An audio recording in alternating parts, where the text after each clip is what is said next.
¿Qué tienen en común un dictador enjaulado, un palacio lleno de humo y un hombre que dice ser pobre mientras el mundo lo señala de cocinero? Elemental, mis queridos grumetes, el miedo. Pero no cualquier miedo, sino ese que huele a extradición cuando el tío Sam decide que ya no quiere jugar a la diplomacia. Hoy vamos a desmenuzar por qué la captura de Maduro es el tráiler de la película que Petro no quiere protagonizar. Quédense hasta el final, porque revelaré la verdadera razón por la cual convocar a las calles no es un acto de patriotismo, sino un escudo humano de última instancia. ¿Lograrán las banderas de seda detener los drones de acero? Lo sabrás en un minuto. Bienvenidos a bordo, mentes inquietas. Soy Gus y esto es El Sarcasmo de la Noticia. Aquí no repetimos noticias, las pirateamos, las desnudamos y las desmenuzamos sin pelos en la lengua. Hoy el radar detecta turbulencias desde el Air Force One. Trump ha hablado, Maduro ha caído y en Colombia el inquilino de Nariño parece estar buscando el manual de cómo parecer víctima en 140 caracteres. Observen las pruebas, caballeros. El 4 de enero de 2026 marcará un antes y un después. Mientras Maduro desayuna en una celda, Donald Trump, con la sutileza de un martillo hidráulico, ha calificado a Gustavo Petro de enfermo y productor. La respuesta de nuestro capitán de tierra firme, una carta digna de un poeta del siglo XIX, dice que no tiene carros, que no tiene haciendas y que todavía le debe la casa al banco.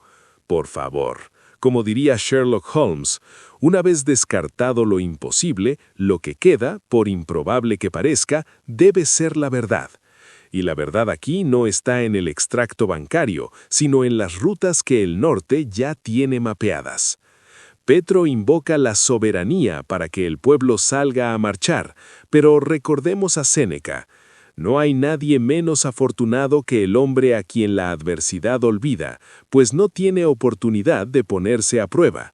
El problema es que Petro no se está poniendo a prueba a sí mismo, está poniendo a prueba la paciencia de una potencia que ya no acepta discursos de justicia social financiados con polvo blanco.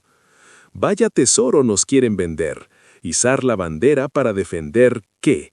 ¿La soberanía de un país o la inmunidad de un individuo? El presidente de Colombia, Gustavo Petro, dijo que iba a estar alerta. Hoy dice que no teme consecuencias de esta operación. ¿Cuál es el mensaje? Bueno, él tiene plantas de producción de cocaína. Y sí, yo reitero lo dicho, él está produciendo cocaína que viene a Estados Unidos. Más vale que se cuide. Y tú me preguntaste por Maduro. El caso de Maduro, yo no conozco, digamos, pues yo obviamente cuando vine aquí, cuando se posesionó Santos, lo vi. Pero yo no soy amigo de Maduro, nunca he confiado en Maduro. Ni siquiera cuando estaba ya al lado de Chávez, yo nunca vi en Maduro una persona capaz de liderar la sociedad venezolana. ¿Qué tal? Un regalito navideño. La cajita después te sirve para guardar documentos. Ya la Navidad. ¿Viste los montos? Cindita. Qué artesanía.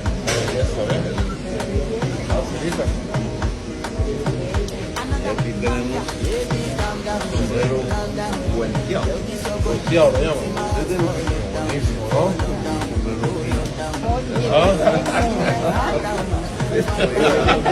¿Qué tal? Un por si acaso. Porque es preferible morir uno por ahí en una esquina luchando a que se lo lleven preso a un país extranjero que nada tiene que ver con lo que uno piensa. Porque lo ilícito se acaba quitando la letra I y se vuelve lícito. Luego todo consiste en quitar la letra I de la palabra ilícito.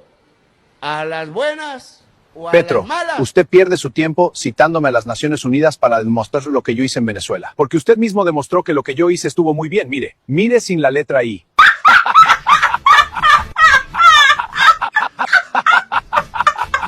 Así que cuide su trasero. Trump dice que una operación militar suena bien. Petro dice que Trump se orinó sangrientamente en el derecho internacional. Mientras tanto, el pueblo está en el medio de un choque de egos titánicos. Como decía el gran Marco Aurelio, la mejor venganza es no ser como tu enemigo, pero aquí entre el enfermo y el vengador parece que todos beben del mismo cáliz de soberbia. Petro usa el manual de Maduro: si el barco se hunde, que la tripulación haga de Barça. Al inicio pregunté qué tienen en común el dictador y el Mesías. La respuesta es simple: ambos creen que las calles son su propiedad privada. Pero Maduro descubrió que las calles no detienen una orden de captura internacional, y Petro está a punto de entender que el nacionalismo es el último refugio de quien ya no tiene argumentos en la mesa de justicia. Un consejo para su vida diaria, mis grumetes: cuando alguien les hable de sacrificio colectivo, revisen primero si esa persona está dispuesta a sacrificar su propio pellejo. En la política, como en alta mar, el que más grita tormenta suele ser el que tiene el único chaleco salvavidas puesto. Aquí vemos con el ojo derecho lo que pocos logran ver con el izquierdo: la mentira, la falsedad y la hipocresía de ciertos personajes. Si encontraste valor diferente en este análisis cargado de sarcasmo y realidad, comparte el video, activa la campanita y suscríbete al canal. Déjame tu comentario con la frase irónica: mi casa también la paga el banco, don Donald. Con Gus en tu mente, no robamos tesoros, pirateamos verdades con el ojo derecho, que el izquierdo no quiere que veas. Te esperamos en el próximo Sarcasmo Noticioso. Viento en popa. Vamos con la noticia. Mientras Trump responde a Petro y lo tilda de enfermo y no descarta una operación militar en Colombia, Petro convoca a las calles para defender la soberanía colombiana ante las amenazas de Estados Unidos. El presidente norteamericano, desde el Air Force One, entregó una contundente declaración en la que advirtió al presidente colombiano, Gustavo Petro, sobre lo que podría ser una serie de medidas contra su administración, un día después de que se produjera la captura de Nicolás Maduro, en la que podría calificarse como la declaración más diciente contra el presidente colombiano, Gustavo Petro.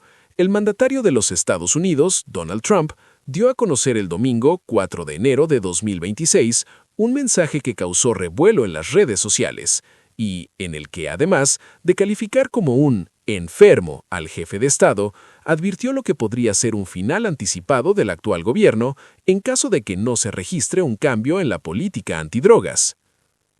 Desde el Air Force One, en donde se alistaba para su viaje desde Florida a Washington, Trump habló sobre el futuro de la administración de la política regional y no dudó en señalar lo que considera una situación insostenible. Todo esto en medio de los interrogantes sobre la reciente incursión en Venezuela con la captura del dictador Nicolás Maduro y la postura de su administración de recuperar a los vecinos de la región que, según él, están enfermos por el socialismo. Venezuela está enferma, Colombia también está muy enferma, gobernada por un hombre enfermo al que le gusta producir cocaína y venderla a los Estados Unidos, y no va a estar haciéndolo por mucho tiempo, déjame decirte, afirmó Donald Trump al medio presente durante el vuelo presidencial, en el que dejó clara su posición frente a cómo, desde Colombia, Petro insiste en defender su postura y, entre otras, calificar la detención de Maduro como un secuestro. Donald Trump dijo que contemplaría una operación militar en Colombia. Suena bien para mí, sí, expresó el mandatario en uno de los apartes que más impacto causó de su intervención. Vale destacar que en la rueda de prensa efectuada el sábado 3 de enero en Mar-a-Lago, Trump ya había dado un avance sobre lo que pensaba de Petro. Él, Petro, tiene fábricas e industrias donde produce esta droga. Él está haciendo cocaína y enviándola a los Estados Unidos, afirmó el jefe de Estado de los Estados Unidos durante la conferencia en la que habló, en extenso, del ataque al régimen venezolano y en la que fue preguntado por sus percepciones del líder de izquierda. En respuesta, Petro recién respondió minutos antes de las fuertes afirmaciones de Trump, aunque tampoco dejó de lado los términos de grueso calibre.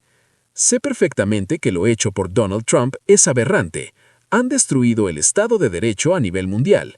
Se han orinado sangrientamente sobre la soberanía sagrada de toda Latinoamérica y el Caribe, puntualizó en su extenso mensaje en X, en el que se opuso a la intervención en Venezuela. Y, a nivel personal, fue incluso más allá. Usted se tomó la soberbia de castigar mi opinión, mis palabras en contra del genocidio palestino. Su castigo es tratarme falsamente de narcotraficante y de tener fábricas de cocaína. Yo no tengo carro ni haciendas en el exterior. Mi casa aún la pago al banco con mi salario. Es injusto, y yo lucho contra las injusticias. Expresó Petro, que se defendió de los calificativos que, en la víspera, había lanzado su contradictor. Durante las declaraciones, el presidente norteamericano también trasladó su interés en la violencia regional, cuando uno de los comunicadores recordó los señalamientos del secretario de Estado, Marco Rubio, sobre el régimen que gobierna la isla. ¿Sabes por qué? Porque matan a mucha gente, sí. Expresó el presidente norteamericano, que reafirmó su intención de combatir a los gobiernos de la región que percibe como hostiles a los intereses estadounidenses. Petro, en un intento desesperado de protegerse, convoca a las calles, para defender la soberanía o defenderlo a él. La tensión regional crece tras la captura de Nicolás Maduro en Venezuela y la escalada verbal de Donald Trump. En un clima regional cargado de tensión militar y política, el presidente de Colombia, Gustavo Petro, convocó a una movilización popular en defensa de la soberanía, frente a las declaraciones del presidente estadounidense Donald Trump, quien deslizó sin rodeos la posibilidad de una intervención militar en territorio colombiano. La marcha, la primera del año, tendrá lugar este miércoles desde las 16 en las principales plazas del país. Petro hablará desde la tradicional Plaza de Bolívar en Bogotá, epicentro simbólico de la vida política colombiana. Se han reunido fuerzas sociales de Colombia a la movilización general del pueblo colombiano el miércoles a las 4 de la tarde en todas las plazas públicas del país. Colombia libre, escribió en X. Además, el exguerrillero presidente llamó a la ciudadanía a izar la bandera nacional en sus viviendas y lugares de trabajo como gesto de unidad frente a la amenaza externa. Iza ya la bandera de Colombia en tu casa, ahora a defender la soberanía nacional. La convocatoria de Petro llega luego de que Trump calificara a Colombia como un país enfermo, acusando al presidente colombiano de promover el narcotráfico y sugiriendo sin eufemismos diplomáticos que una intervención militar estadounidense sonaba bien. El ataque discursivo se produjo en el marco de la extracción de Maduro en Venezuela, que derivó en la captura de Nicolás Maduro. Trump también anunció que revocó la visa de Petro y lo incluyó en listas restrictivas financieras, retomando viejas lógicas de presión diplomática que recuerdan los peores capítulos del intervencionismo continental. Petro respondió que las acusaciones carecen de pruebas y aseguró contar con el respaldo de las Fuerzas Armadas y del pueblo colombiano. ¿Será que la convocatoria a las calles, como solía hacerlo Maduro, persuade a Trump de hacer justicia contra Petro? Lo dudo.